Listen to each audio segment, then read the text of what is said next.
আজ তৈরি করে দেখাবো এই গরমের মধ্যে কলিজা ঠান্ডা করা ডাবের পুডিং। তো তার জন্য আমি একটি ডাব নিয়েছি, ডাবের পানি আমি ঝরিয়ে নিচ্ছি। এরপর পানিটিকে স্ট্রেনারের সাহায্যে ছেঁকে নেব এবং এখানে আমি আগার আগার পাউডার 1 চা চামচ দিয়ে দিয়েছি। ভালোভাবে মিশিয়ে চুলায় 4-5 মিনিটের মতো ফুটিয়ে নিব। এরপর যে ট্রেতে আমি ঢেলে নিব। ঠান্ডা করে ফ্রিজে রাখবো কিছুক্ষণের জন্য। একই পাত্রে আমি 500 গ্রাম দুধ দিয়েছি। এখানে সামান্য পরিমাণে চিনি এবং লবণ দিয়েছি স্বাদ মতো। আর আগার আগার পাউডার 1 চা চামচ দিয়ে ভালোভাবে নেড়ে আমি 4-5 মিনিট ফুটিয়ে নিব।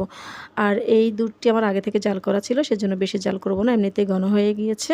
এবার বাটিতে ঢেলে নিচ্ছি। আর এদিকে জেলোগুলোও বসে গিয়েছে। জেলোগুলোকে আমি কেটে এখানে উঠিয়ে এই দুধের সাথে ঢেলে দেব। এরপর ফ্রিজে কয়েক ঘন্টার জন্য ঠান্ডা করতে দিব। 1 ঘন্টা বা আধা ঘন্টা হলে হবে। তো বসে যাওয়ার পর আমি ছুরি দিয়ে আলগা করে বাটিতে ঢেলে নিচ্ছি।